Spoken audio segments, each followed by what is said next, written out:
tarde a todos. Bem-vindos, né? Essa atividade nesta quarta-feira, esses seminários, né, da pós-graduação, a gente tem o prazer de receber o professor José Guilherme Garcia, que é decano da Faculdade de Ciências Econômicas da Universidade Nacional da Colômbia. Essa atividade é uma primeira oportunidade que nós temos de receber o professor Garcia aqui conosco. Isso faz parte de um convênio que nós recentemente assinamos com a Faculdade de Ciências Econômicas de Bogotá. Esperamos que essa seja a primeira iniciativa de outras e que esse intercâmbio dê muitos frutos. Nós pedimos ao professor Garcia que fizesse uma exposição sobre os desafios atuais do desenvolvimento na América Latina. O professor Garcia tem longa experiência, né, em estudos na área de desenvolvimento econômico, em especial na tradição do pensamento cepalino. Também é especialista em economia internacional contemporânea e, obviamente, né, poderia também falar um pouco para nós sobre os desafios da economia colombiana, obviamente, né? Mas passo então a palavra imediatamente ao professor Garcia, informando que após a apresentação, então, a gente abre espaço para as perguntas, questionamentos, né, e para um intercâmbio mais interativo, né, com os presentes.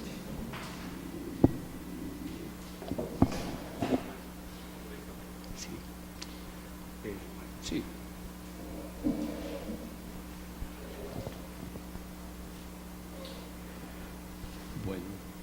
Bueno, muy buenas tardes a todos y a todas. Para mí es un gran honor estar acá y tener la oportunidad de conversar con ustedes, de presentarles algunas ideas a las cuales he venido llegando después de muchos años de trabajo, pensando en la relación entre la teoría económica, el crecimiento moderno, y pongo la palabra moderno subrayada, y las transformaciones sociales y económicas en América Latina.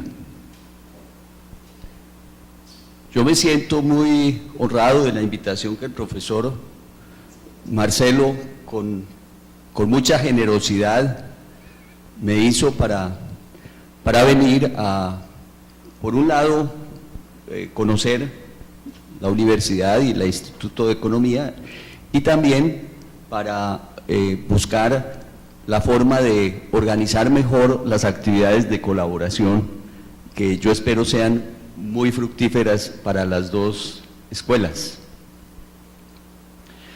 Bueno, el tema al cual voy a desarrollar hoy es el de los desafíos del desarrollo en América Latina. Lo primero que yo quisiera señalar es que América Latina es muy diversa. Pues, meter a todos los países en el mismo análisis es muy difícil. Sin embargo, uno sí encuentra que existen unas regularidades.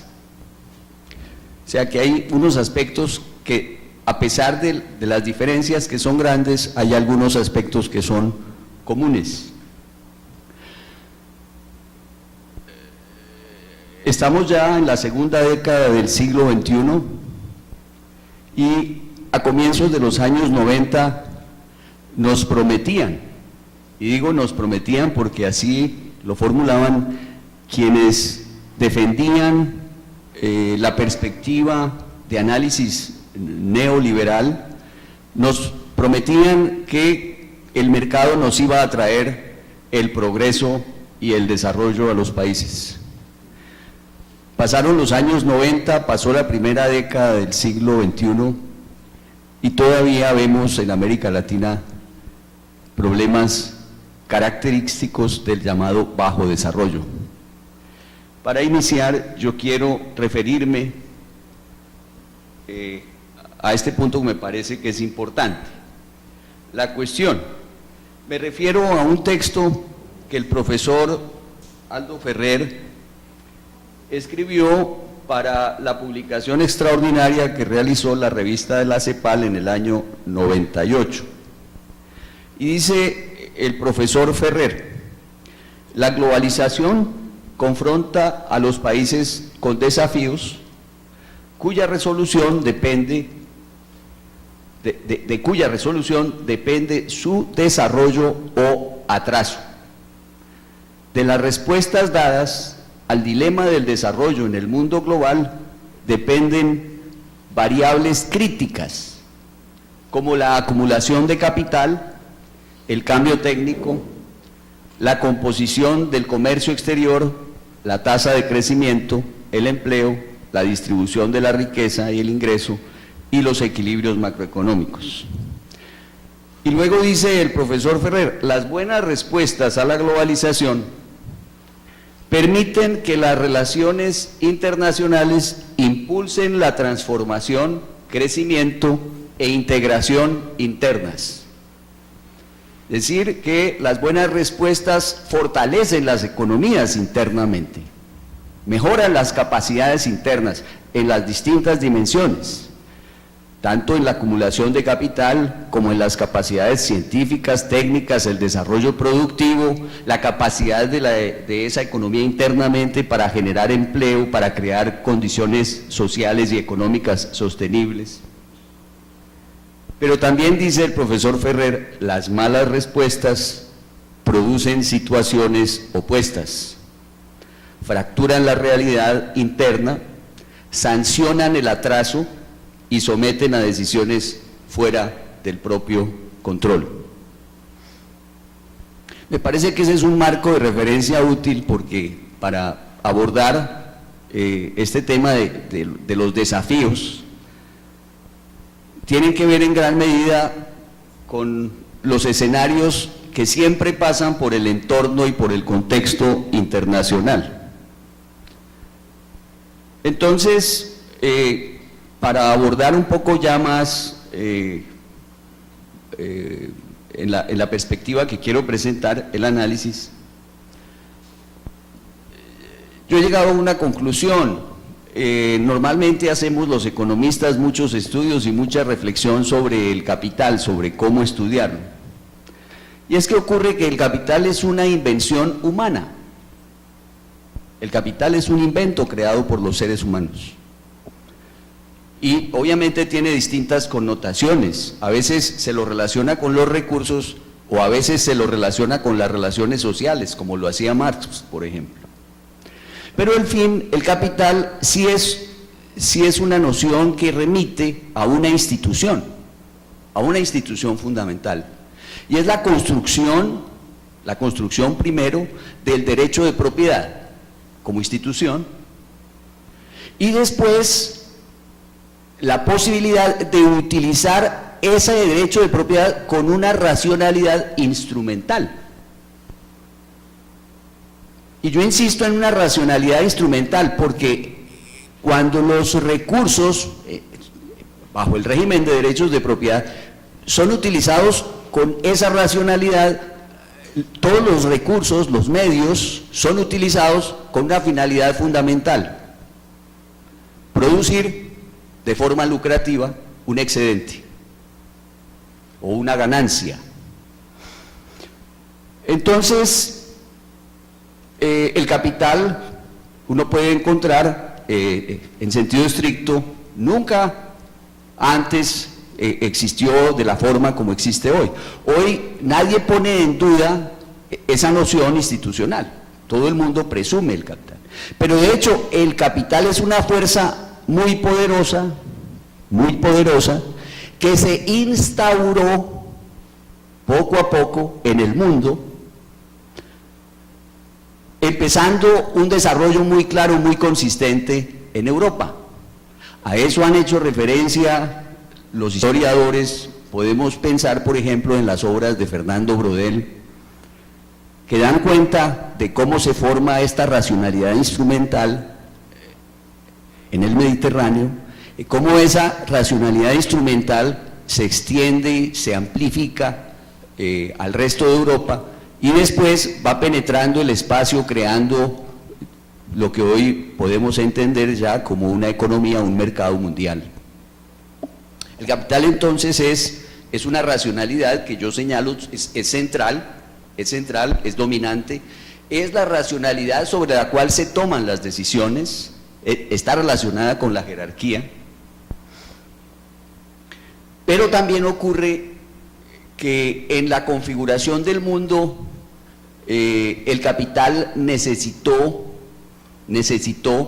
para garantizar su espacio, para construir su legitimidad, requirió del apoyo del poder. Porque tiene que desarrollar su actividad, y su actividad tiene que ser legítima, tiene que ser aceptada desde el punto de vista del poder y desde el punto de vista de la sociedad. Tiene que tener lo que podríamos llamar, siguiendo a Gramsci, un consentimiento en el sentido de que la población lo reconoce. Como hoy, por ejemplo, yo lo diría muy bien, los brasileros no tienen ninguna discusión con la hegemonía que tiene en la economía brasilera el real. Lo mismo pasa en Colombia, hay una hegemonía del peso, hay una regla, pero es una regla social, es una convención social, es una institución. Entonces el capital tiene una centralidad. Y obviamente el capital es un creador de escenarios, Pero el capital, para operar, para funcionar, necesita de un contexto institucional, y ese contexto institucional se lo da el entorno donde opera, de alguna manera el poder. Por esa razón, el capital comercial se desarrolla primero en las ciudades-estado y se amplifica en las ciudades-estado. Pero el capital, para poder progresar, necesita espacios más amplios, y se va a valer justamente del apoyo del Estado para el desarrollo en las monarquías, en el siglo XVIII y XIX, a formar los estados modernos, Ahora, obviamente se definen reglas e instituciones para el funcionamiento del capital, y ello va a determinar el funcionamiento que ellas tienen en términos de las reglas de juego y los costos de transacción.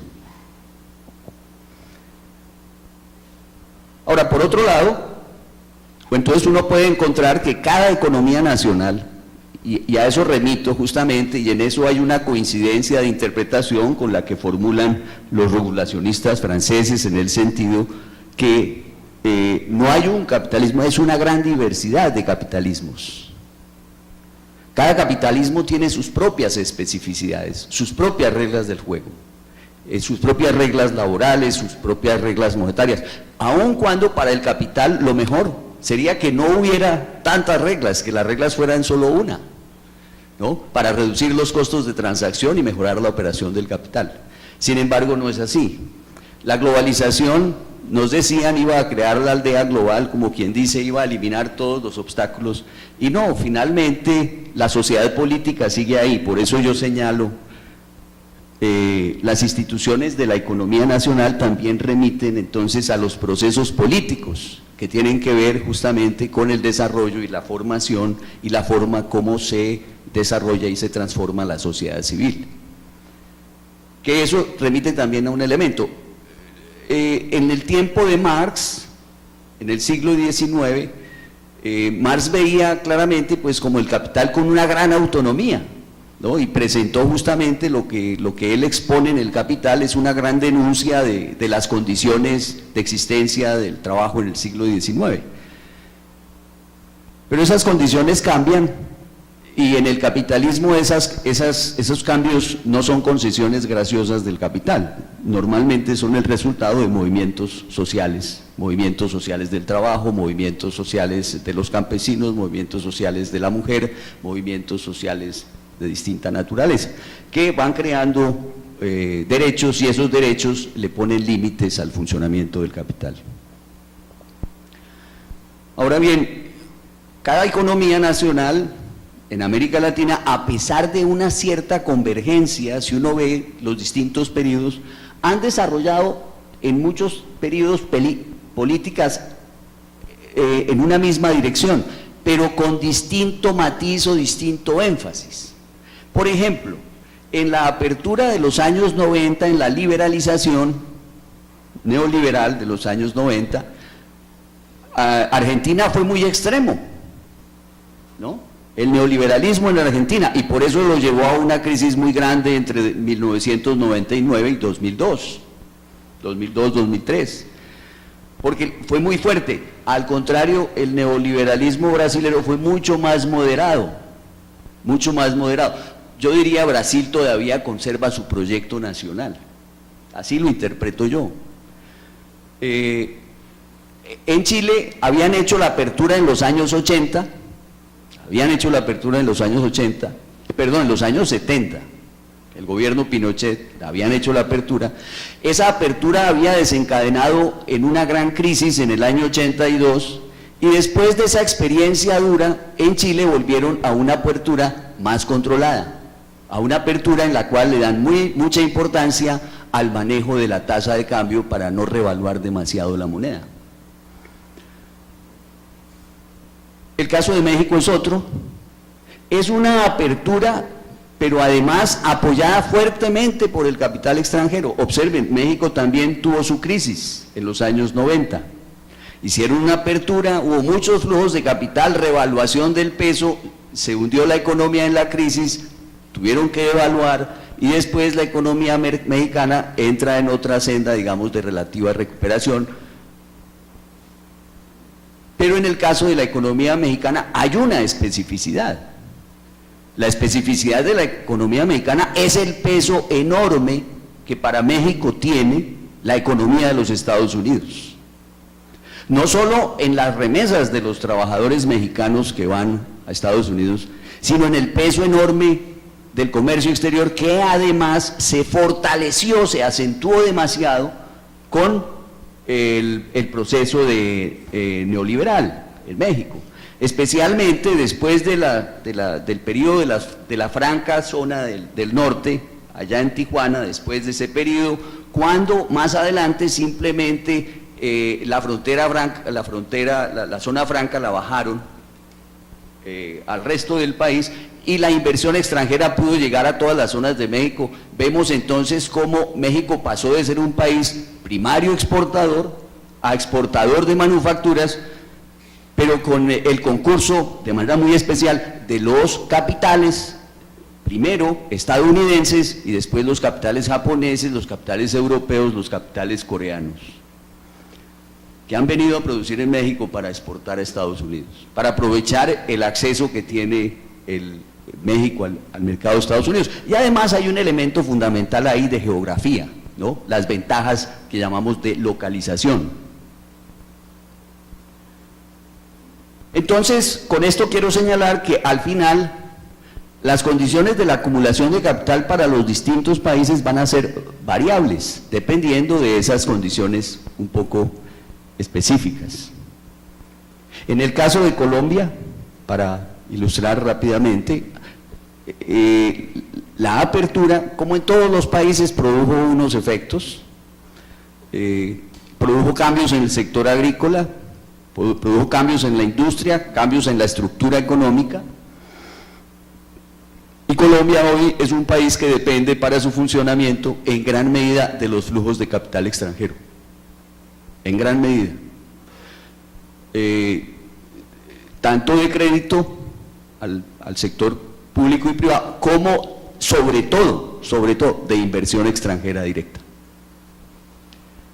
Entonces eso nos lleva a considerar otro tema que me parece importante cuando miramos los países de la economía internacional, los países que desde Prebisch fueron conocidos como países de la periferia, y que yo comparto porque en la interpretación de Prebisch los países eran de la periferia porque no alcanzaban por ellos mismos, con su autonomía, como dice Ferrer, no alcanzaban a desencadenar las fuerzas del crecimiento moderno, las fuerzas de crecimiento de la dinámica mercantil, las fuerzas de crecimiento asociadas a esa dinámica mercantil de acumulación de capital y las fuerzas de dinámica de la economía moderna que están ligadas al desarrollo y al uso práctico del conocimiento.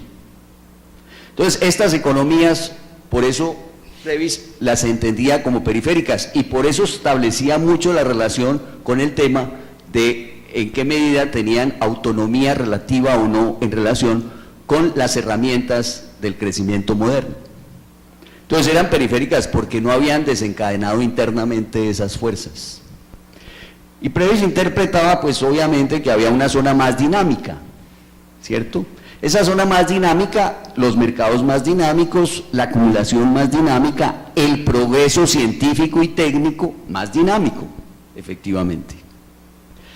Y entonces eso nos lleva a lo siguiente, a observar que los distintos países tienen, podríamos decir, distintas características o capacidades estructurales para su desarrollo.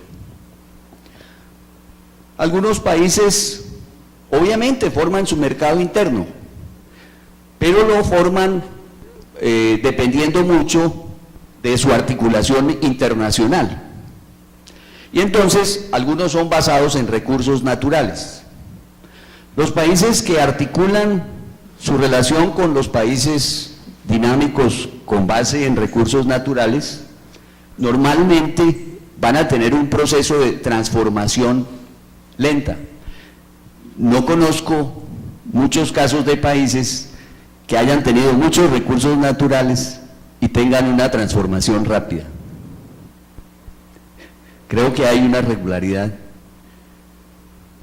Sin embargo, esa transformación lenta, sin duda, llega a formar y a consolidar un mercado interno. Y eso ocurre en todos los países de América Latina, pero no ocurre igual en todos. En los más pequeños, en los centroamericanos, pues el mercado interno es un mercado limitado y obviamente las industrias que allí se logran llegar a creer son las industrias básicas de alimentos y de consumo de la población. Pero el caso más opuesto, obviamente, es el caso de Brasil, la economía que tiene un mercado que, pues, frente a cualquier mercado centroamericano es un mercado gigantesco. Obviamente ese mercado gigantesco va a ser capaz de brindar unas condiciones de formación de un mercado interno mucho más estructurado, ¿no? Entonces ya no solamente tendrá bienes producción de alimentos, sino producciones grandes, más grandes producciones en escala de producción de bienes intermedios, incluso de producción de bienes de equipamiento y de capital. Eso da una condición distinta, es decir, el capitalismo, a pesar de tener, porque la forma de inserción de Brasil fue basada en recursos naturales también, sin embargo, esa extensión, esa dimensión, esa escala hace que el nivel de profundidad del capitalismo sea mucho más fuerte, mucho más profundo.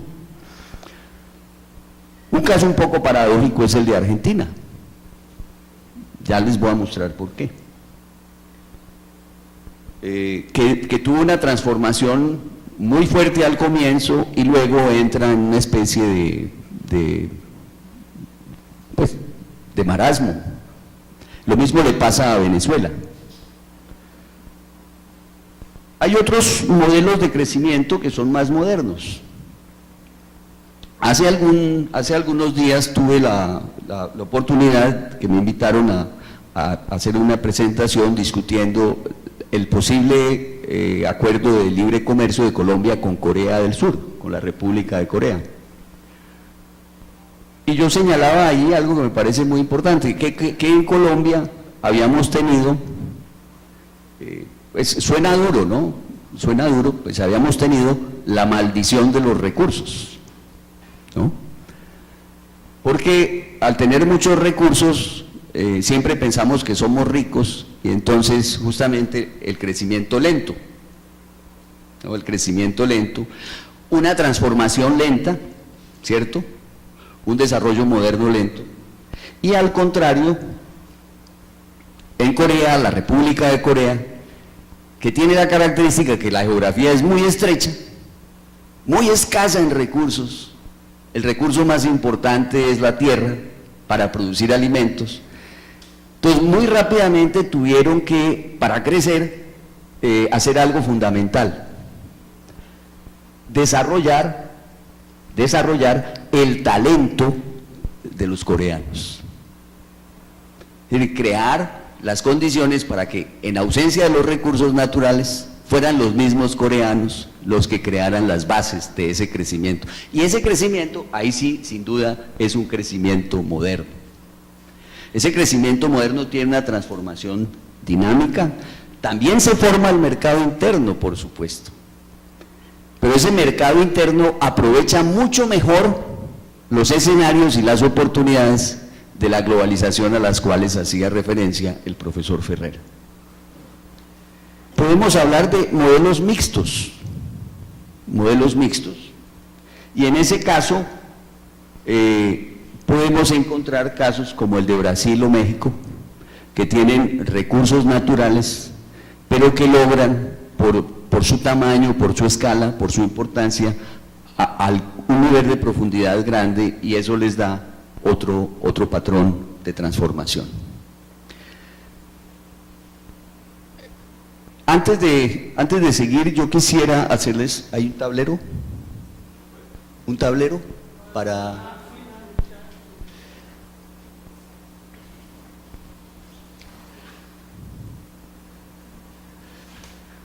Es que quiero presentarles una idea que surge justamente de los trabajos de Previs, ¿sí? La idea es la siguiente. Claro, como Previs estaba muy preocupado por el crecimiento moderno, ¿no? Él intuitivamente pensaba que el progreso técnico no era un bien público. Intuitivamente pensaba que el progreso técnico era una mercancía, y por lo tanto, ¿quién accede a esa mercancía? Quien tiene los medios financieros para adquirirla. O sea que el progreso técnico, que en Previs tiene una relación directa con la productividad, desde el punto de vista de la población, quien tiene acceso a los elementos del progreso técnico, tiene las condiciones para que, aprovechando ese activo que es el progreso técnico, mejorar su productividad y su ingreso, ¿no es cierto? Entonces, uno puede asumir lo siguiente: si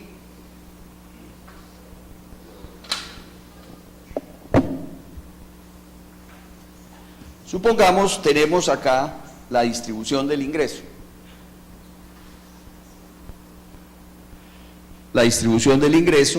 en categorías o en grupos. Entonces, supongamos estamos en un país en desarrollo, el quintil más alto, el que sigue, ahí tenemos, digamos, imaginen ustedes la distribución del ingreso por quintiles de una economía, de una sociedad. Entonces, este es el grupo más rico de la población, esta es la frontera técnica, y aquí está todo el 100% de la población. Normalmente las economías pueden creciendo demográficamente, ¿cierto?, aumentando la población, y la economía también puede crecer aumentando las capacidades de la población para producir riqueza. Entonces, uno puede entender que los sectores que tienen mayor ingreso en la sociedad son los sectores que pueden estar más cerca del progreso técnico. Mientras que los que tienen menos ingreso, ¿cierto? Menos ingreso, pues tienen menos posibilidad de tener el capital cultural suficiente, pensaría yo, por ejemplo, para ingresar a la Universidad de Campinas. Pues no es lo usual no es lo más frecuente, digamos, que una persona de bajo ingreso pueda entrar a la Universidad de Campinas, porque se entra con mérito, y si no se tiene el capital cultural, no se tiene los medios, difícil hacerlo. Entonces, este escenario es un escenario que permite pensar que sí, se reducen las brechas de ingreso, ¿sí? Se reducen las brechas de ingreso entre los más ricos y los más pobres. Lo que estamos haciendo es habilitando la población para articularse mejor en la economía moderna. En países como Suiza o como Canadá, ¿no? En países como Suiza o como Canadá, pues obviamente la brecha de ingresos es mucho menor, y de alguna manera, digamos, uno podría sostener la hipótesis que en buena medida el alto nivel de ingreso per cápita de esos países estaría asociado a esa menor desigualdad económica. Pues es una hipótesis para discutir, pero de todas maneras habría esa idea. Entonces, Pérez por eso pensaba en lo importante que era, que hubiera varias cosas, lo que él llamaba, por un lado, una disciplina de desarrollo. Una disciplina de desarrollo que consistía en que no se desperdiciaran los recursos que la sociedad podía generar en el llamado excedente que interpretaba Pérez. El excedente no era otra cosa que el crecimiento del ingreso. Entonces él pensaba que el crecimiento del ingreso no se debe dilapidar, y por eso había que haber una disciplina haciendo que esas ganancias incrementales del ingreso se canalizaran hacia la inversión y a la acumulación de capital, a mejorar las capacidades de crecimiento de las economías. Por otra parte, Prebisch también entendió finalmente que él decía, la economía hace algunas cosas, las hace bien, pero hay otras que no. La economía puede producir eficiencia, pero él entendía, la economía no produce la equidad. Y la equidad obviamente necesita de políticas claramente públicas. Allí tiene que estar el Estado haciendo políticas, y en cierta medida el poco desarrollo, digamos, de movilidad social que encontramos nosotros en nuestros países se debe en gran medida justamente a las políticas públicas. Este avance que ha habido en los últimos años a propósito de las metas de desarrollo del milenio obedecen fundamentalmente a el desarrollo de políticas públicas direccionadas a tratar de disminuir en algún grado la pobreza en los distintos países. Pero obviamente el problema es cómo mejorarlo consistentemente en el largo plazo. Entonces ahí viene el problema, lo importante que para que eso se dé es mejorar las capacidades. Pero mejorar las capacidades es mejorar también las posibilidades que tiene la población de sostener las mejoras en el ingreso, y de sostener las mejoras en el ingreso con base en productividad. Bien, entonces, sobre esa base quiero primero señalar y observar. Yo he estado mirando el comportamiento de las economías de Asia y de las economías de América Latina, obviamente las más dinámicas de Asia y las más grandes de América Latina, para tratar de mirar qué pasa. Entonces uno encuentra lo siguiente, en una perspectiva de largo plazo, no sé si alcancen a mirar, de pronto está un poco pequeña la... Básicamente acá, ¿qué es lo que estoy tratando de observar? Los cambios que se dieron en el largo plazo en el tamaño del mercado en Asia y en América Latina. Entonces encontramos casos como el de la República de Corea,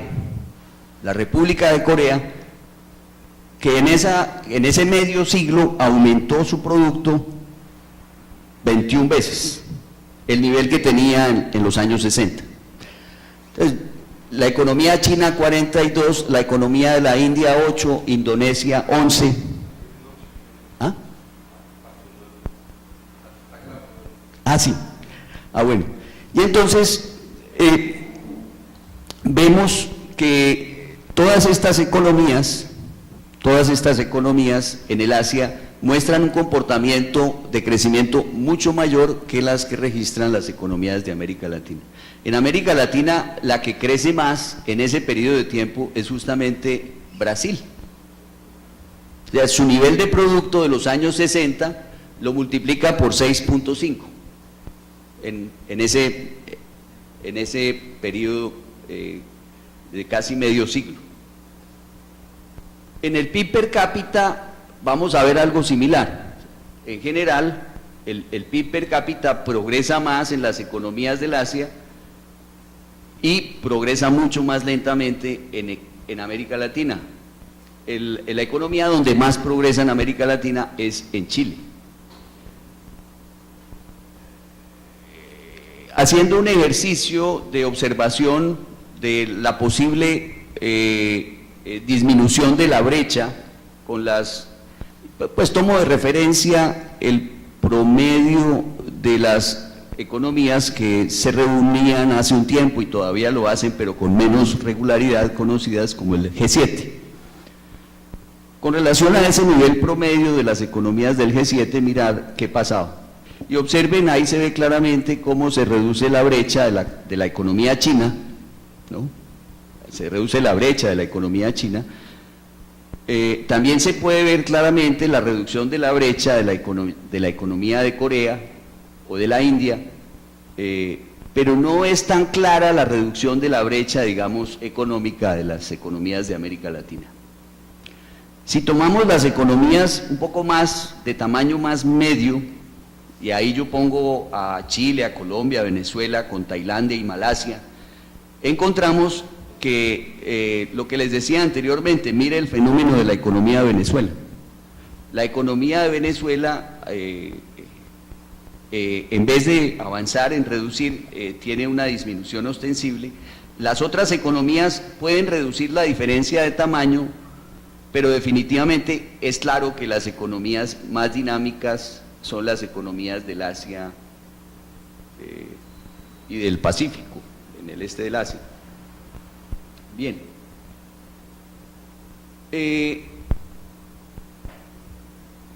Aquí entonces vamos a apreciar pues un poco los datos. Yo les dejo las diapositivas para que ustedes las miren. La fuente de todo este ejercicio es los indicadores del desarrollo mundial del Banco Mundial. Pues trabajé con la misma fuente para no tener problemas, suponiendo que todos los datos tengan el mismo grado de confiabilidad. Bueno, entonces lo mismo vemos en el caso del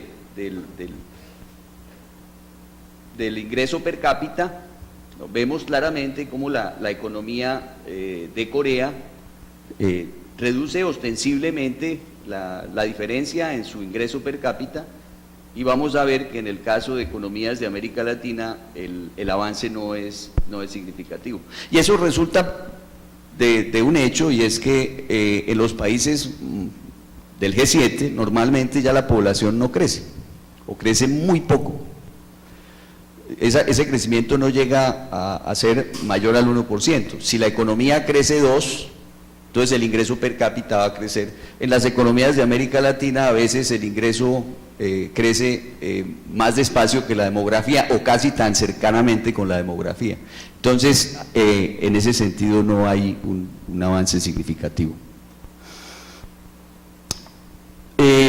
Por otro lado, tratando de mirar un poco esto en las dos regiones, entonces, ¿qué encontramos? Las regiones de América Latina eran las regiones ricas en los años 60. Y, por ejemplo, acá tomamos Brasil como el 100%, la referencia por ser la economía más grande, ¿sí? Y ahí vemos cómo evolucionaron las cosas. Al final, ¿qué encontramos? Que las economías de América Latina, todas más o menos se comportan similar a Brasil, y unas se comportan mucho peor. Claramente el caso de Argentina. La economía de Argentina que estaba en un nivel que representaba el 94% del tamaño de la economía de Brasil en los años 60, en el periodo 2006-2010 la economía argentina pasó a representar el 46%.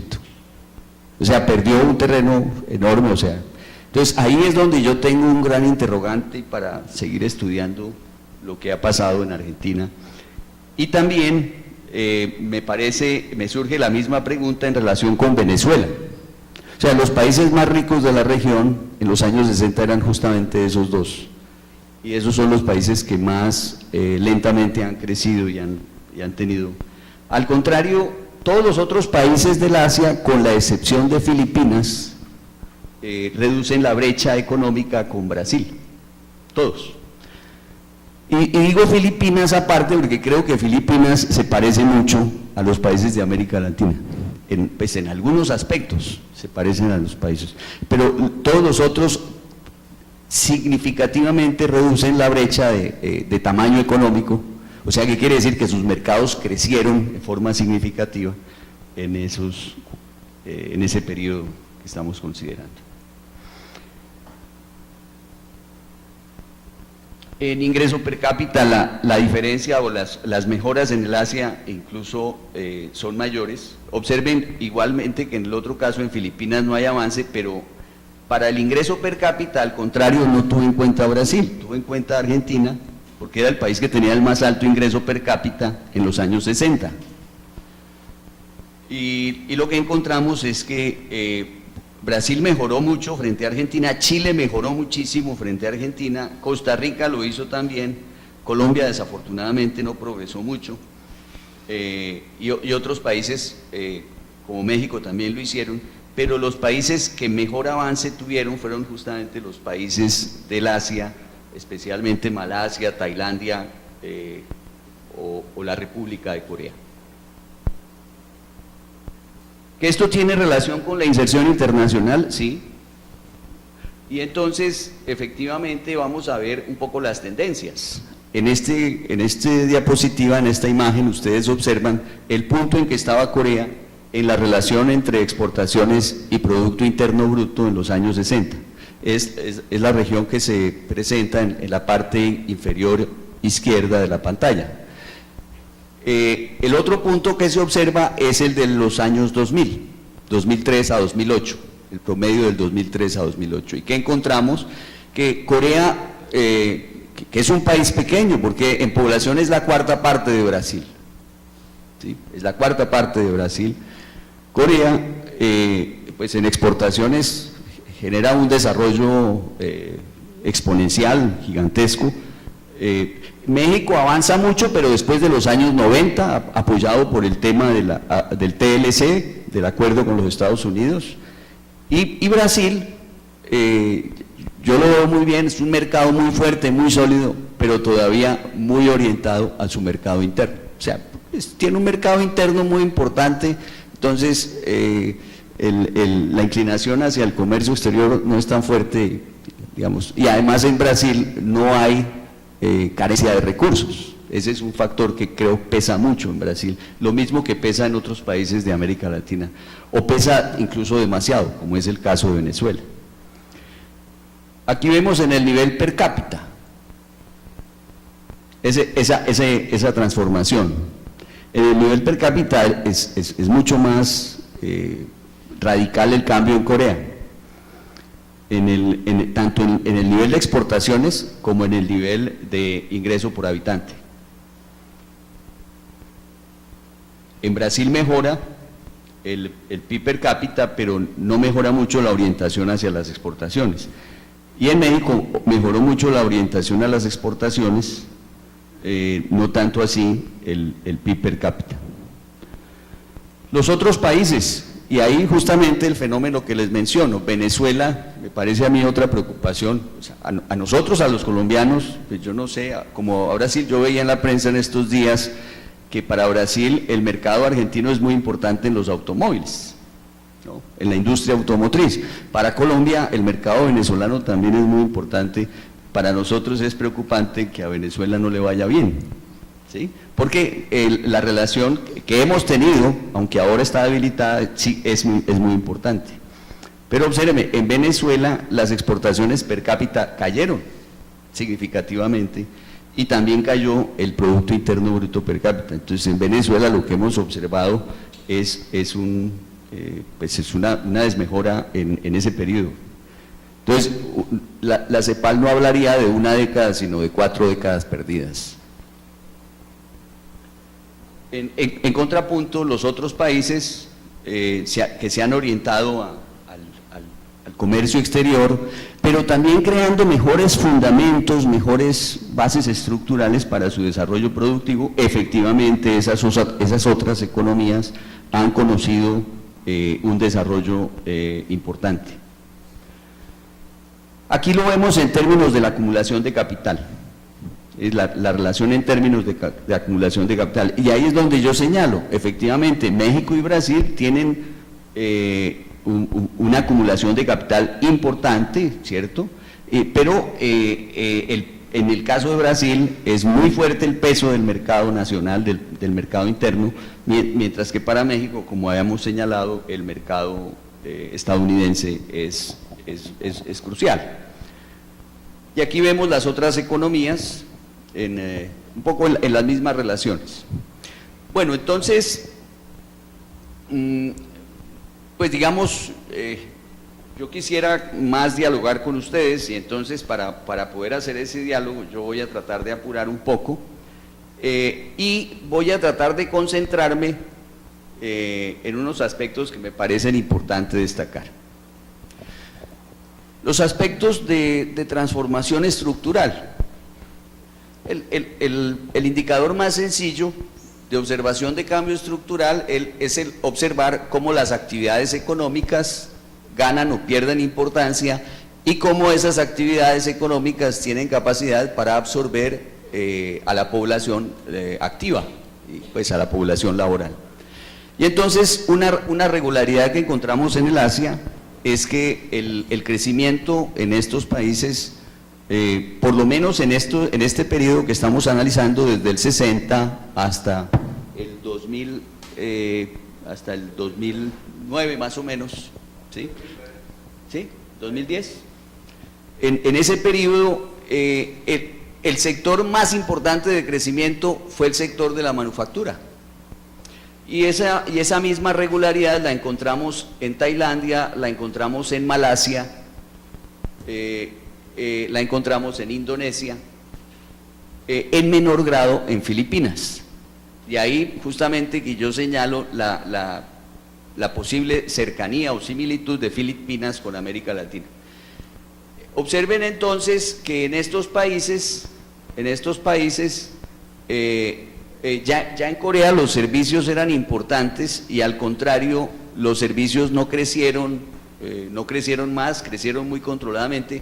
El cambio estructural en Corea se concentró más en fortalecer las actividades manufactureras e industriales. En Tailandia vamos a ver lo mismo, entonces los servicios no crecen demasiado, crecen son las actividades manufactureras e industriales. El sector agrícola, como ocurre en todos los países, efectivamente va a perder importancia. Yo sostengo, ningún país puede pensar, por lo menos hasta ahora, que el sector agrícola va a ser el constructor de su desarrollo. Hacia el futuro, en el siglo XXI, cuando escasee el agua y escasee la tierra y opere la renta ricardiana en el mercado global, en ese momento los países que tienen abundante tierra y abundante agua van a ser fundamentales para el funcionamiento de la economía mundial, para darle estabilidad a la economía mundial. Pero ese es un poco el caso de Brasil, ¿no? Bueno, Sao Paulo sí, pero otras zonas de Brasil tienen mucha oportunidad en ese proceso. Entonces, observamos en las economías del Asia un crecimiento muy impulsado por la industria. Y ahí yo quisiera recordar que Adam Smith, en su libro famoso, dejó claramente planteado, pues él tenía la idea de que donde más podía crecer la producción en la economía era justamente allí donde más podía perfeccionarse la división del trabajo. Y nosotros vemos que ese sector sigue siendo el sector de la industria, con base en los conocimientos, con base en el avance científico, el avance tecnológico, la industria. Los servicios mejoran, pero los servicios no tienen ni la misma capacidad de escalamiento que tiene la industria. Los servicios no tienen la misma capacidad que tiene la industria de producir a escala, ¿no? De producir en masa, de obtener obviamente las economías de escala, y por eso entonces el sector más dinámico de impulso al crecimiento yo creo que sigue siendo la industria, y en eso yo estoy muy de acuerdo, digamos, con las tesis del profesor Kaldor. Entonces, los países de Asia continuaron y desarrollaron consistentemente los esfuerzos para seguir fortaleciendo las actividades industriales y el desarrollo productivo por ese camino.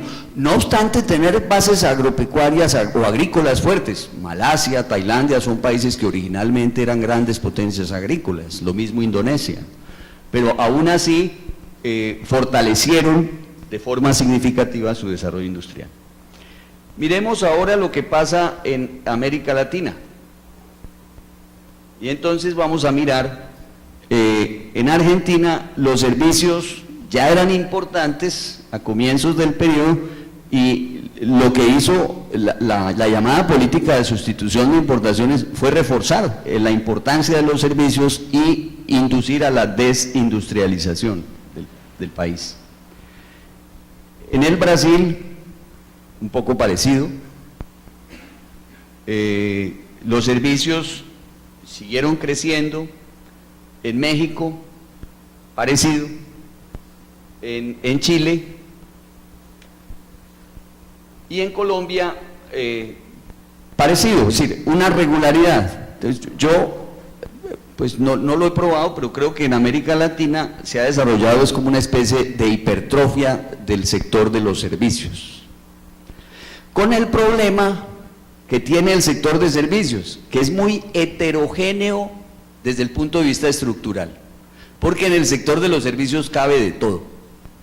Caben actividades muy modernas, el transporte, la logística, por ejemplo, muy moderna, con actividades de muy baja productividad, ¿no?, que son muy asociadas a las relaciones de tipo personal, como por ejemplo los servicios hoteleros o de turismo en general, y eso no tiene gran productividad, pero, o vámonos a todo lo que son los servicios en la economía llamada informal, ¿no? Todos los servicios. Yo no sé en este momento el nivel de la economía informal en Brasil, pero en Colombia es muy grande, y mucha población depende de sus ingresos de esa economía, que es una economía o carente o de muy baja productividad.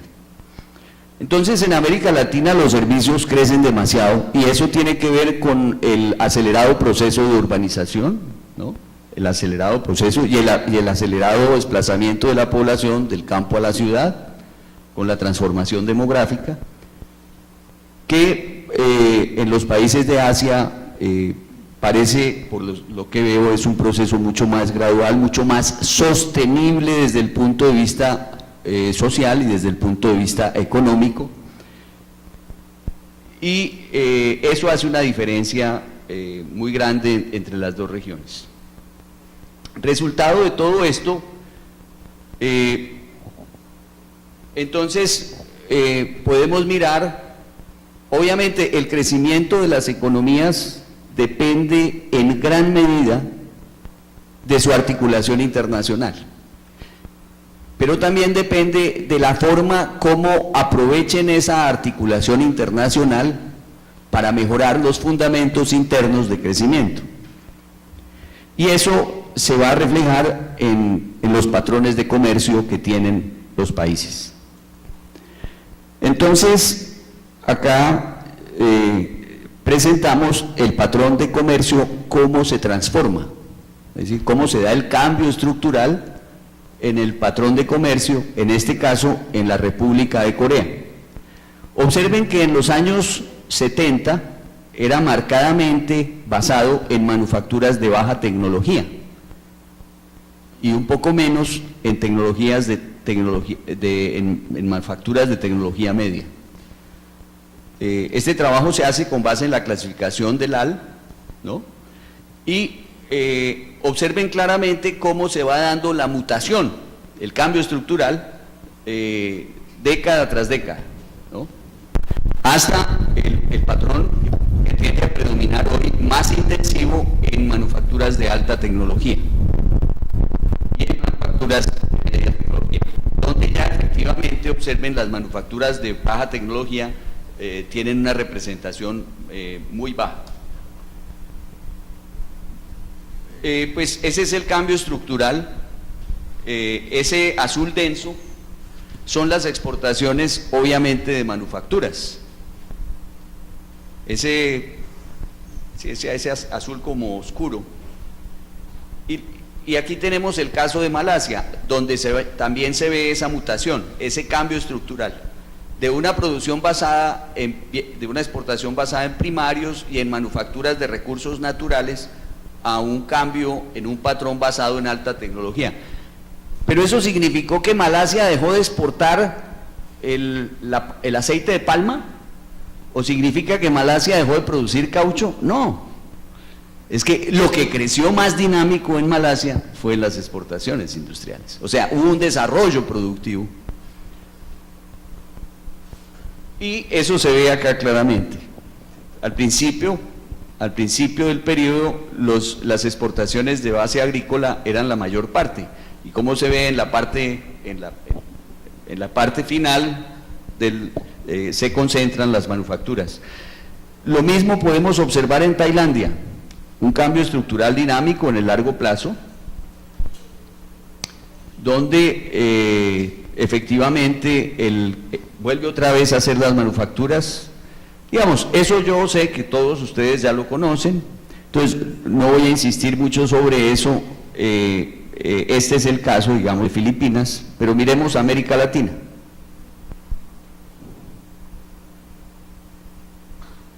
El caso de Argentina.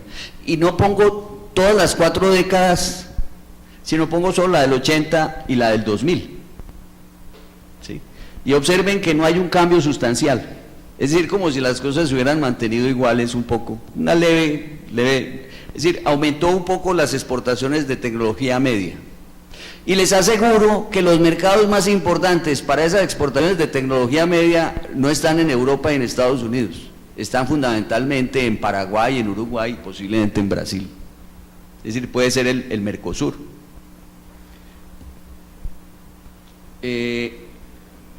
Obviamente Argentina tiene un peso muy grande del sector de producción agropecuaria, de producción de alimentos, ¿sí? Pero estructuralmente es un peso estructural, hay un componente de trayectoria y no evoluciona significativamente. Miremos el caso de Brasil.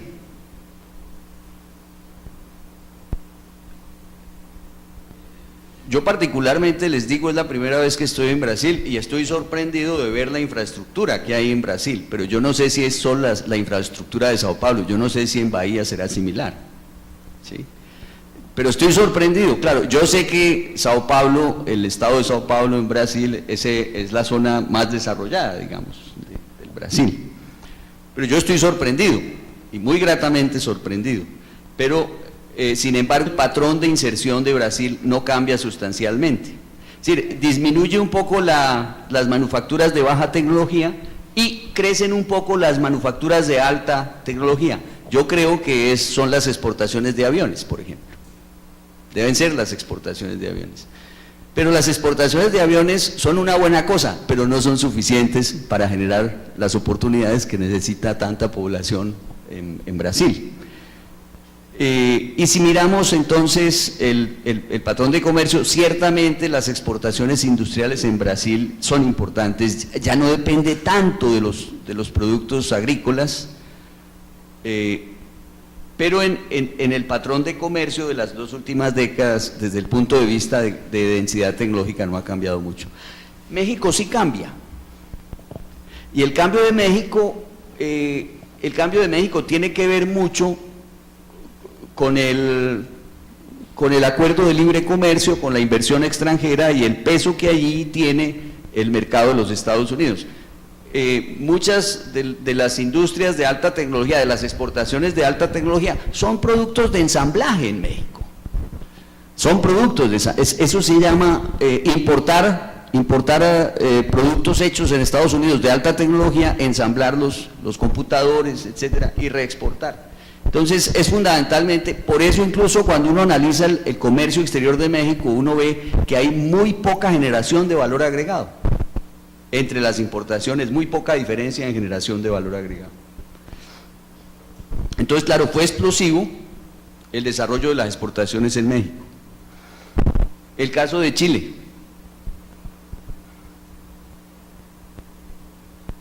Y el caso de Colombia. Entonces, en Colombia, básicamente lo que hacemos es aprovechar esa riqueza natural. Por eso yo sostengo que efectivamente, aunque en menor grado de Venezuela, en Colombia tenemos también la maldición de los recursos naturales. En Venezuela, al contrario, se regresa, o sea, los productos primarios que habían disminuido ahora aumentan, ¿cierto? Claro, bueno, entonces, a partir de ahí, ¿qué podemos señalar?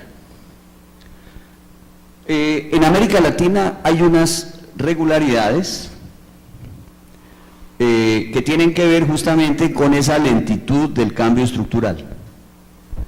Las sociedades se han modernizado, yo no discuto eso, se han ido formando las clases medias, efectivamente, las políticas contra la pobreza, las políticas de apoyo a los pobres fueron eficaces. Ojalá que esas políticas logren que ese cambio sea sostenible, sea estructural. Otra regularidad importante es la tercera, mejoren el desarrollo estructural de los países en esas actividades industriales. Otra regularidad, la desindustrialización, con algunas excepciones. Excepción, México. México no se desindustrializa. En México el PIB industrial sigue teniendo más o menos la misma importancia que tenía a mediados de los 80. Otro país que no se desindustrializa es Costa Rica, pero también con capital extranjero. O sea, no son las industrias de capital nacional costarricense, no, es el capital de las grandes empresas, particularmente Costa Rica está dependiendo en gran medida de la alta tecnología que desarrolla en Costa Rica Intel y toda la cadena asociada a esa actividad. Entonces, tenemos una situación donde la acumulación de los países tiene situaciones variables de dependencia del capital extranjero. En algunos casos es capital extranjero en la producción industrial, como México y Costa Rica. En otros casos dependemos del capital extranjero hasta para desarrollar los recursos naturales, como Bolivia o Colombia. Porque el desarrollo de la minería, el desarrollo bueno, pues en Colombia es la empresa Ecopetrol, pero buena parte de los nuevos esfuerzos de creación de búsqueda, de esfuerzos de yacimientos de petróleo, de investigación ahí, son capitales extranjeros. Entonces uno podría decir que habría, con el desarrollo de la sociedad civil variable, que se expresa políticamente, unas diferencias. Entonces podríamos hablar de unos países que tienen todavía, en algún grado yo diría, un proyecto nacional. ¿En qué sentido? Que el capitalismo aún se plantea como un proyecto nacional. Para mí el más claro de todos, sin duda, es Brasil. Brasil, las empresas son en gran medida brasileras, obviamente hay capital extranjero, pero también hay un desarrollo importante de capacidades empresariales, de capacidades laborales, sindicales, etcétera, en Brasil. Argentina para mí es un interrogante y ustedes ya saben por qué razón, ya lo mostré. Es un país que me parece que hay que tratar de estudiar y de comprender por qué el estancamiento de Argentina. A primera vista me surge la inquietud de que eso puede obedecer un poco a las reglas de juego, quizás, ¿no? A las reglas y a la volatilidad, ¿no? Argentina tiene volatilidades muy grandes, así como cayeron en la apertura más radical, ¿cierto? Asimismo pasaron al otro lado muy rápidamente después de 2002. Entonces, eso le da eso traumatiza y ese es un problema, creo, que tiene Argentina. Por otra parte, creo que hay un capitalismo en América Latina que está muy marcadamente influenciado por los Estados Unidos, que es el de México, Centroamérica y un poco el Caribe cercano, por ejemplo, República Dominicana. Entonces, son países que todavía incluso desarrollan actividades industriales, como lo señalé, pero articuladas al abastecimiento de la economía estadounidense de manera marcada. Entonces dependen mucho de la relación con los Estados Unidos. Hay otras economías que veo yo con un capitalismo menos articulado con una sola fuente de recursos y con un solo mercado, sino un poco más diversas, y veo ahí de pronto a Chile, a Colombia y a Perú. El capital extranjero que llega a Chile, a Colombia y a Perú viene de muy diversos orígenes, ¿no? Incluida América Latina. Por ejemplo, Colombia tiene hoy muchos capitales brasileros, ¿sí? Grandes empresas brasileras tienen claramente intereses en Colombia, o sea, ya tienen parte del mercado en algunas actividades como los combustibles o como la producción de hierro y acero, etcétera. Así como empresas mexicanas tienen ya una parte importante en el mercado de alimentos, o las empresas chilenas tienen una parte importante en el comercio y la distribución de consumo en gran escala. Entonces, los intereses son de diverso origen, también hay intereses españoles, intereses europeos, estadounidenses, y también hay intereses asiáticos, posiblemente en menor medida que en Brasil.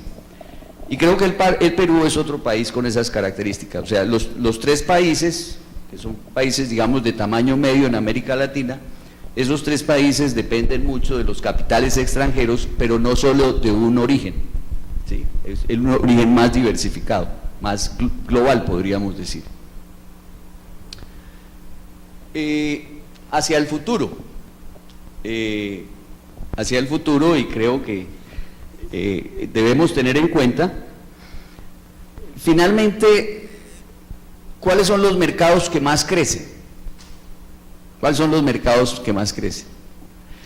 Los mercados que más crecen son los mercados donde las actividades alcanzan a generar mercados en masa,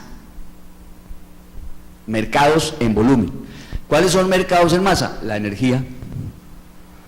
Entonces, ahí hay un mercado, es decir, ustedes ven ahora la enorme importancia que se le da a la investigación en la energía, por distintos frentes. Entonces, ahí esas investigaciones, en la medida en que vayan a madurar, van a generar mercados masivos gigantescos. Imaginen ustedes nomás que se llegue a masificar para descontaminar las ciudades, no para resolver el cambio climático, pero para descontaminar las ciudades, la masificación del automóvil eléctrico, ¿sí? Hay un mercado gigantesco. Entonces, ahí hay un escenario que es fundamental. Otros mercados que van a ser muy importantes en el siglo XXI, los mercados ambientales, relacionados con el agua y obviamente con los alimentos, ¿no? Los mercados que tienen que ver con, en la medida en que las reglas sean cada vez más estrictas para controlar la contaminación, la emisión de gases, etcétera, todas las tecnologías que se desarrollen allá van a crecer y van a tener mercados asegurados. El mercado será casi como un mercado cautivo. En general, los mercados ambientales van a ser importantes. Ahora, otros mercados, los de alta tecnología, de uso masivo y de calidad de vida. Sí. Hagamos un supuesto, que los logros que han tenido las economías de América Latina en transformarse, en estructurar una más densa clase media, con un mayor ingreso y con posiblemente también una mejora efectiva en su capacidad de gasto, de demanda y bienestar. ¿Eso se va a reflejar en qué? Obviamente en mercados crecientes por ese consumo asociado con la calidad de vida. La investigación no deja de avanzar en el tema de materias primas y en la búsqueda de nuevos usos de los materiales. Uno de los aspectos que yo recuerdo Celso Furtado trabajaba y planteaba a propósito de este tema, era que justamente había la posibilidad de sustituibilidad de materias primas, y ese era uno de los factores que, entre otras, deterioraba los términos de intercambio de las exportaciones tradicionales. Efectivamente puede haber reversibilidades, y en sociedades como las del siglo XXI, donde el peso de la investigación, llamadas sociedades del conocimiento, el peso de la investigación, del avance científico es más fuerte, las probabilidades de generar conocimientos que permitan cambiar las condiciones estructurales son crecientes. Por el otro lado, yo creo que ustedes y todos somos testigos de los enormes esfuerzos que se están haciendo para perfeccionar la robótica. ¿Para hacer qué? Para masificarla. En el momento en que se masifique la robótica, ustedes van a tener un mercado de masa. Va a ocurrir lo que pasa siempre, y ahí yo creo que funciona muy bien la teoría del ciclo del producto del profesor Raymond Vernon, ¿no? La famosa teoría, donde efectivamente la tecnología de nueva generación, cuando se trata de posicionar, obviamente es muy costosa. ¿Quiénes tienen acceso a esa tecnología? Los de más altos ingresos. Pero a medida que se va avanzando, ¿cierto?, en el perfeccionamiento, en la estandarización, efectivamente los precios van mejorando y va reduciéndose la economía de escala. Lo hemos visto en los computadores, lo hemos visto en muchos desarrollos. Efectivamente eso va a tener un mercado de masa al futuro. Esas tecnologías van a tener, pues seguramente, en la medida en que logren consolidarse, si los avances allí se dan. Entonces, efectivamente, esas son las industrias, como el profesor Mario Cimoli lo plantea, las industrias con alto contenido de conocimiento científico aplicado, ¿sí? Porque no es la ciencia por la ciencia, sino la ciencia de forma instrumental, para que le sirva al capital. Entonces, el conocimiento científico aplicado, esas van a ser industrias con gran dinamismo y gran oportunidad para los países de América Latina. Entonces, finalmente, para estos países el problema es cómo conciliar desde su especificidad, ¿no? Yo lo he señalado, cada economía tiene sus propias condiciones institucionales, de profundidad del mercado moderno, de profundidad de desarrollo del capitalismo, de profundidad estructural, cada economía, cómo concilia ese crecimiento, la creación de escenarios de crecimiento, posiblemente mejorando la capacidad de crecimiento de la población que hoy tiene menores activos, ¿sí? Que hoy tienes menores activos, aprovechando los avances que hay para crecer con base en el desarrollo científico técnico, y aún las que todavía tienen oportunidad de crecer demográficamente, de ampliar su producción sobre esa base. Entonces, ¿cómo construir o cómo conciliar el crecimiento con sostenibilidad social? Es decir, asegurando que la población tenga empleos, pero empleos modernos. o sea, empleos con ganancias en productividad, que son las que permiten aumentar de forma sostenible el ingreso.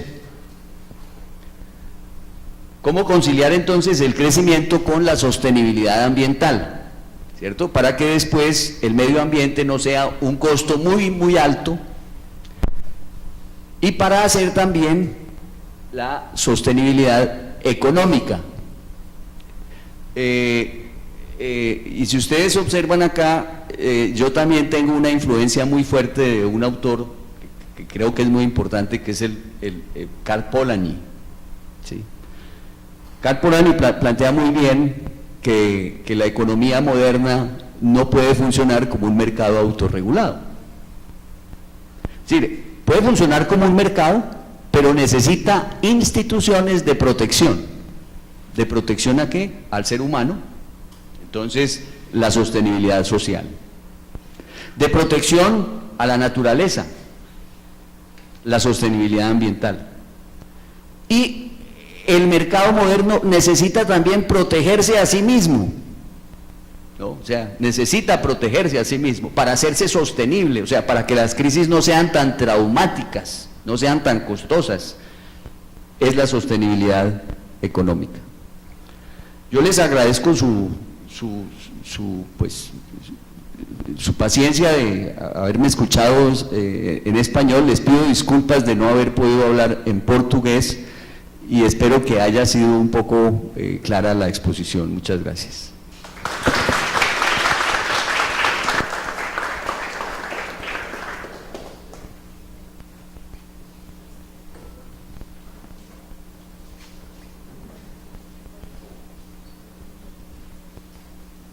Então, fiquem aberta a palavra para vocês poderem fazer perguntas.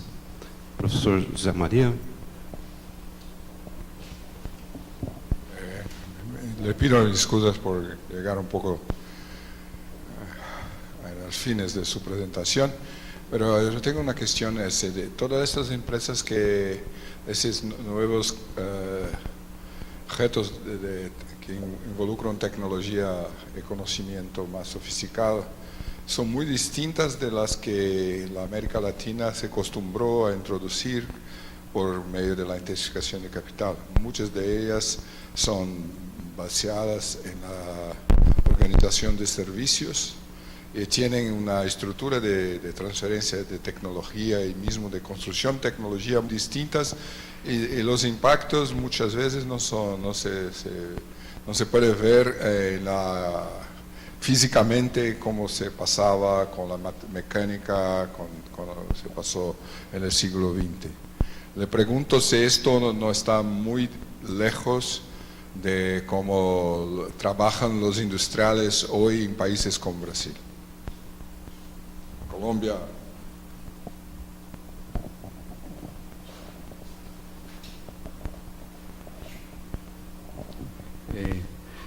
Sí, profesor.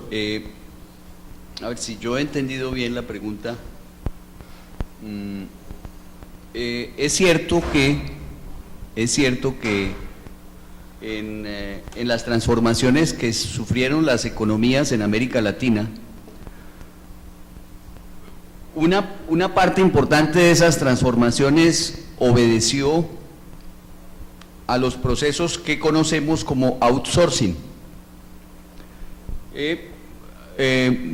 Una parte importante del valor que contabilizaban internamente las industrias, ¿no? Porque ellas mismas desarrollaban, por ejemplo, todas las labores de logística, las incorporaban, después las externalizaron con el outsourcing, y obviamente eso implicó un paso a los servicios.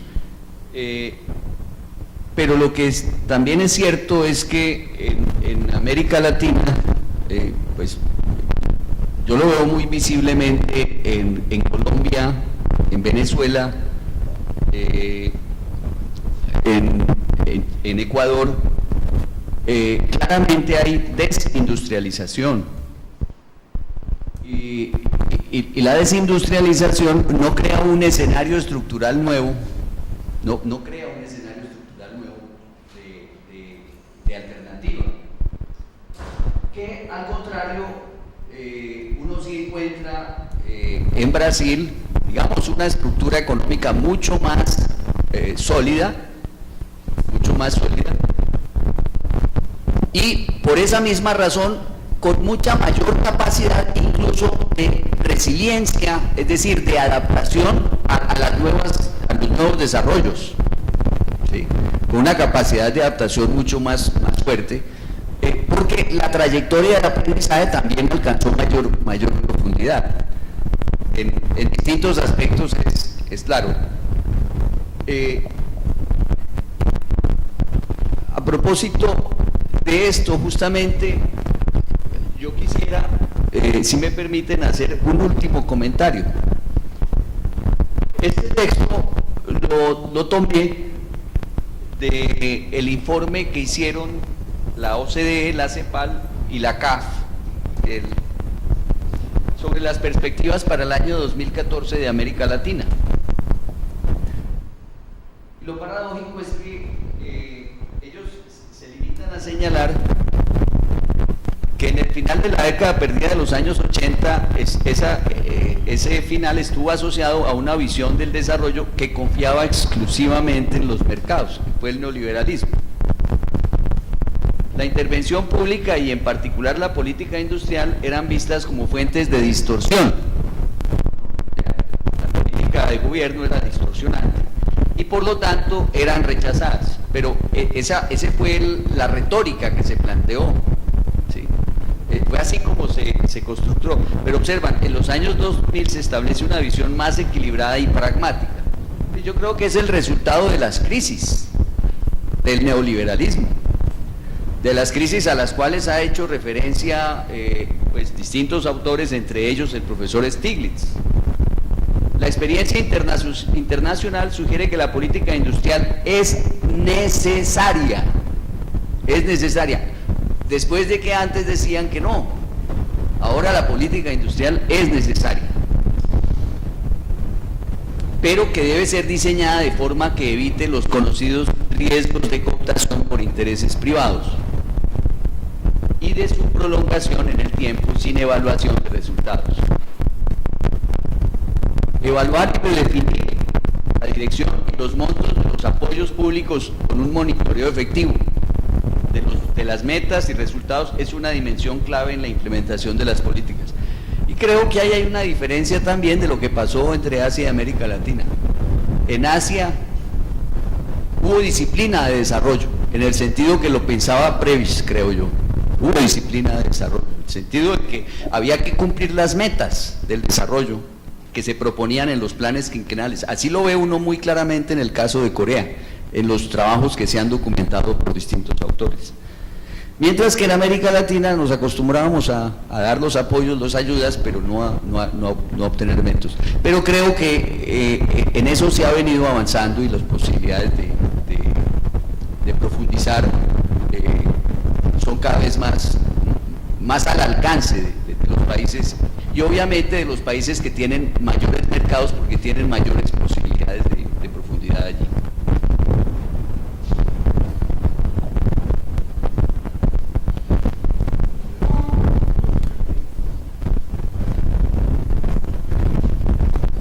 Olá, professor. Ha hablado de la importância de las industrias basadas en tecnología y ha mostrado la estructura de la economía colombiana, que es basada en materias primas de todo. Entonces yo quería preguntar, ¿a qué atribuye el dinamismo, el crecimiento actual de la economía colombiana, mientras Perú, las otras economías dinámicas de América Latina, Perú y Chile, están desacelerando con la bajada de los precios de los minerios? ¿Qué piensa de esto? Mismo todavía con la tasa de desempleo, que es 10% en Colombia, todavía alta, ¿qué atribuye ese modelo de inserción internacional o de abertura, como esto?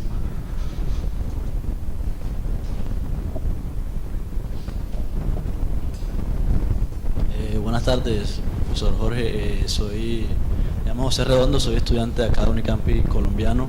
Quería hacerle una pregunta al respecto de lo que usted señalaba sobre que el sector servicios no tiene la facilidad de aprovechar las economías de escala, tanto como el sector industrial.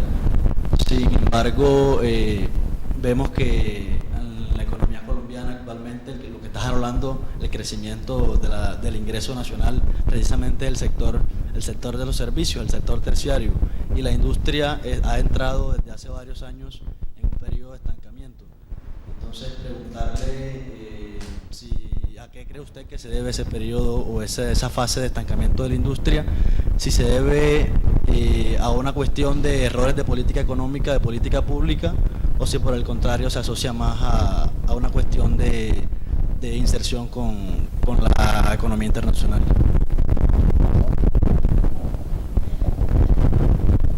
Sí, bueno, en el caso de la economía colombiana, Colombia se benefició como otros países de los altos precios de los commodities y eso le permitió, desde el punto de vista de la restricción externa, tener, digamos, unas condiciones, un margen bastante favorable para la economía, especialmente hasta el año 2009, ¿no? Hasta que hubo la crisis que todos conocemos.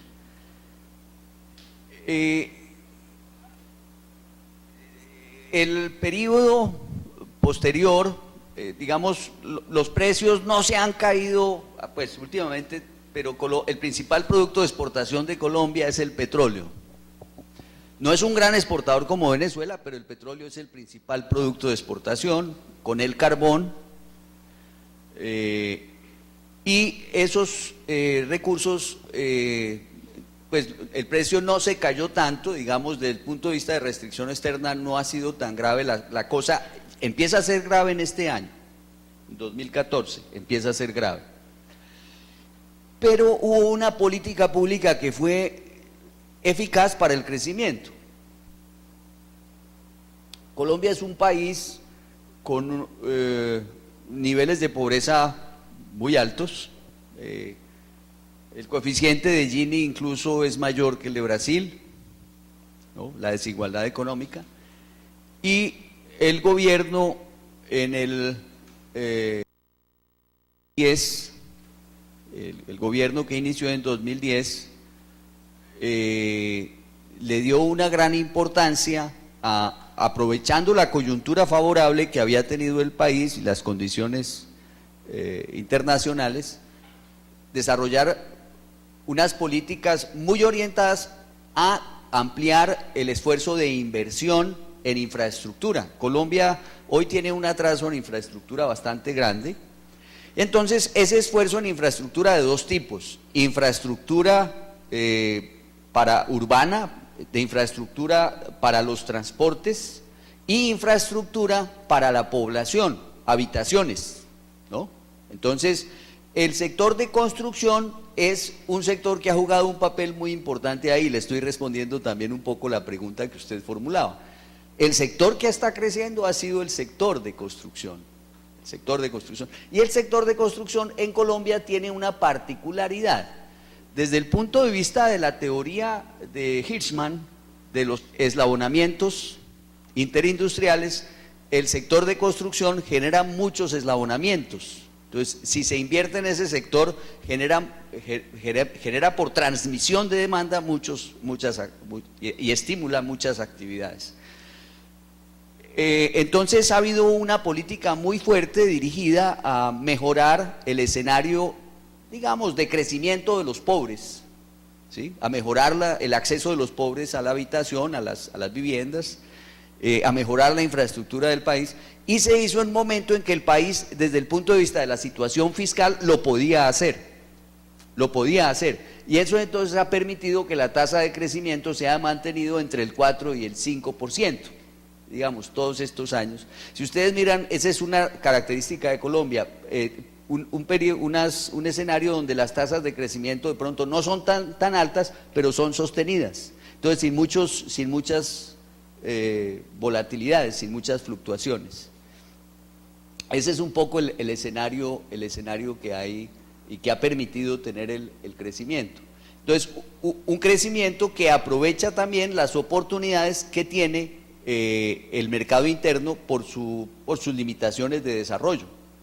Entonces, se puede hacer crecer la economía también estimulando la demanda y las actividades internas, a pesar de que las exportaciones no son tan importantes, ¿sí? Ese es un poco el escenario. Y ya en relación con el tema de los servicios, la pregunta que me hacía,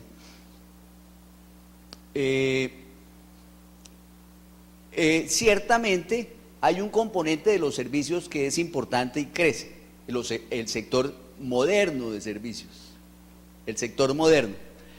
El sector, por ejemplo, de la actividad de comercio de gran escala, la actividad de logística, de transporte, la actividad financiera, ¿cierto?, que también se favorece. La política de desarrollo de la infraestructura es canalizada a través del sector financiero. Entonces, aparece todo un contexto, digamos, que se desarrolla favorablemente para sostener el crecimiento. Pero en Colombia no evoluciona mucho esto. Esto se mantiene, digamos, como ceteris paribus en el tiempo, ¿no? O sea, no cambia sustancialmente. La concentración del ingreso sigue siendo muy, muy alta. Y yo diría que las condiciones de crecimiento podían ser otras si nosotros habilitamos a la población de menores recursos con activos modernos. ¿Cuáles son los activos modernos? Los activos modernos, por ejemplo, si tenemos que el campesino tiene la tierra, pero la tierra no basta. No basta con darle la tierra, hay que darle el conocimiento técnico, hay que darle el acceso a los insumos, hay que darle las carreteras para que puedan, porque si las tierras son muy distantes, entonces ¿cómo van a sacar los productos al mercado? Entonces el problema es darle a esa población los activos modernos. Entonces las infraestructuras, el acceso al crédito. Es decir, el campesino usualmente no tiene lógica económica, el cálculo económico que manejamos no lo maneja, él no sabe hacer la programación de un crédito. Entonces, ¿qué es lo que hay que hacer? Pues al principio hay que darle un crédito subsidiado para enseñarle, o sea, se aprende, lo dice el profesor Arrow, learning by doing, ¿no? Aprendemos haciendo las cosas, y muchos hemos aprendido equivocándonos. Entonces hay que invertir en el aprendizaje de la población, pero ¿qué deben aprender? Tienen que aprender al uso de la técnica para tener mejores prácticas en el cultivo, para aplicar más adecuadamente los conocimientos allí. Pero los conocimientos no son solamente los conocimientos de producción.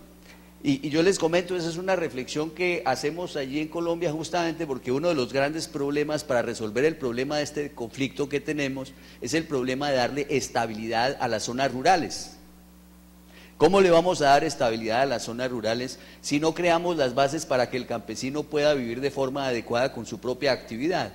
Pero para hacerlo necesita no solo la tierra, necesita el crédito, necesita los insumos, necesita la asistencia técnica, necesita los distintos, necesita incluso entender cómo opera el mecanismo del mercado para sacar sus productos, para no perder.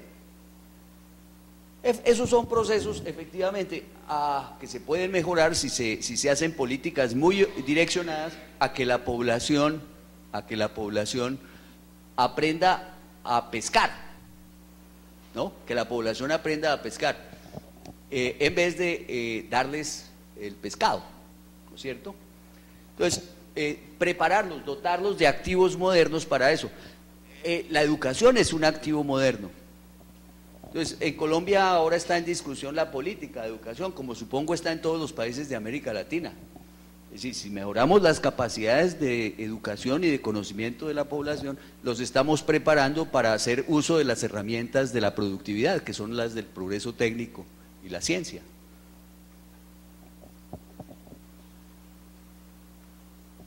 A última rodada, então, você quer fazer uma pergunta?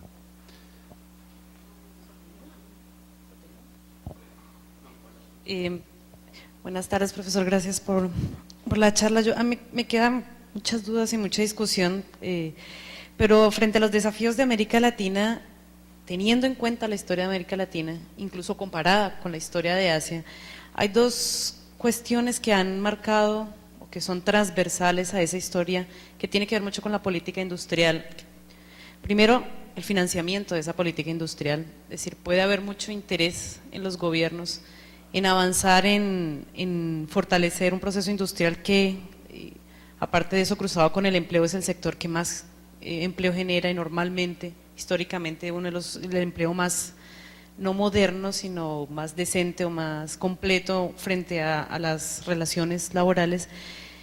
Uno es el financiamiento, es decir, nuestra historia está claramente atrelada a que tenemos problemas de financiamiento. La crisis de los 80 los mostró, y nuestra alta dependencia en ese capital extranjero, tanto para el financiamiento a largo plazo para la inversión, como incluso el financiamiento a corto plazo para otras actividades. Y segundo, ese crecimiento que tanto queremos en América Latina, junto con los problemas sociales tan grandes que tenemos también en comparación con mucho, nuestro alto nivel de desigualdad estructural, nuestro alto nivel de desempleo estructural, de informalidad estructural, es decir, de desigualdad, como lo mostró ahí.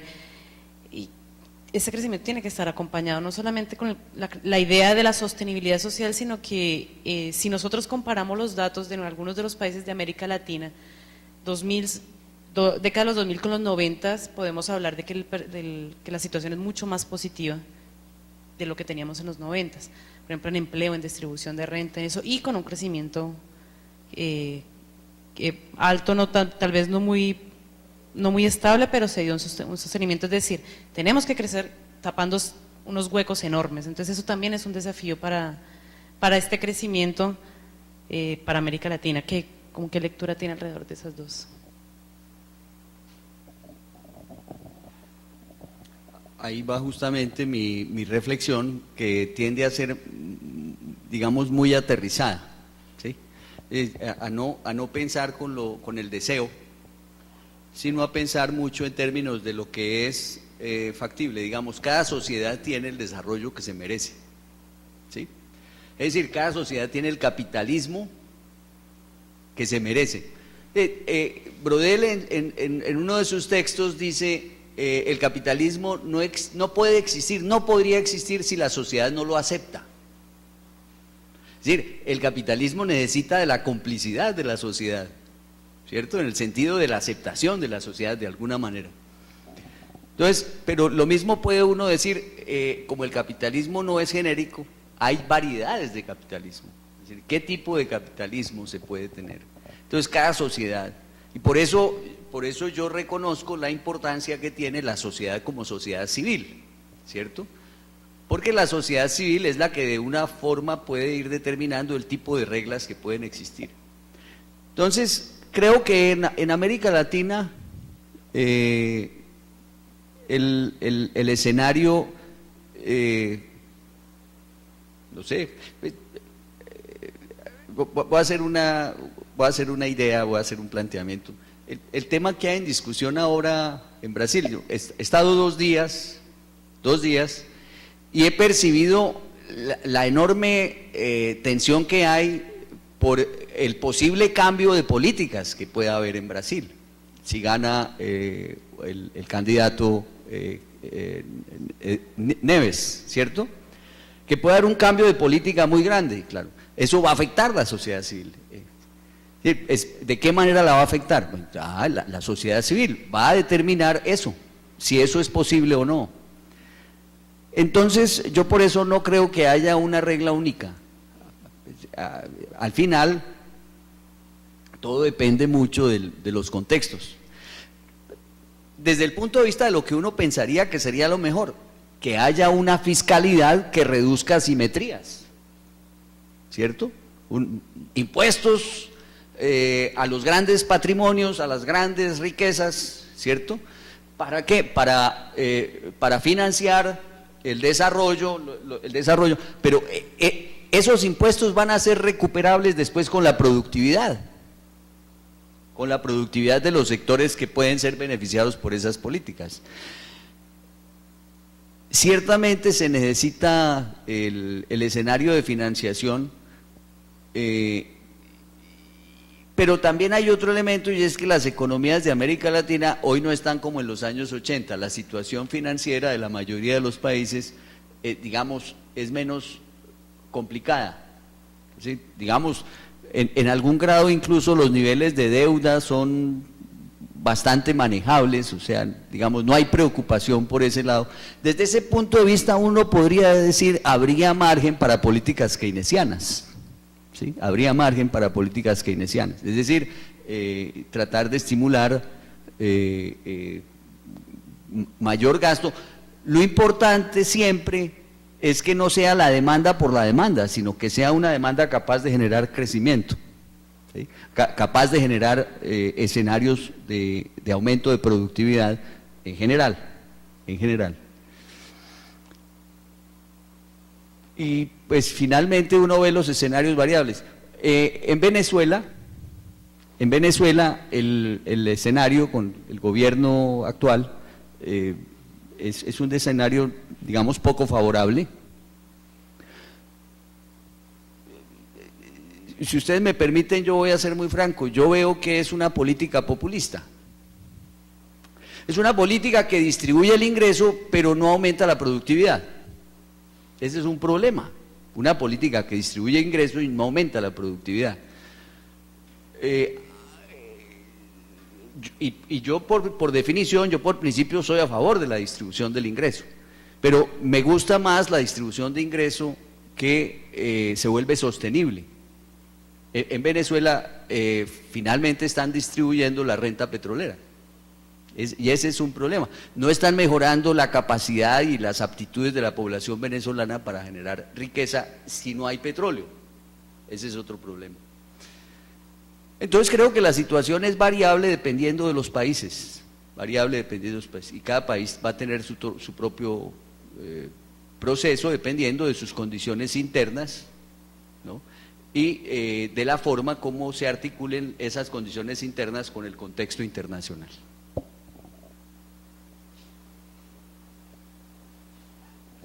Professor Garcia, nós do Instituto de Economia agradecemos muito a presença do senhor aqui, a vinda. Tenho certeza que os alunos da pós-graduação se beneficiaram muito da sua palestra, e ela ficará gravada e disponível no site do Instituto de Economia para que outros alunos e outras pessoas possam também, que não tiveram oportunidade de vir aqui, possam também ouvi-lo e entender, né, qual que é a visão que o senhor trouxe para nós sobre o desenvolvimento, as perspectivas e desafios de desenvolvimento dos nossos países, que são países irmãos, né? Muito obrigado.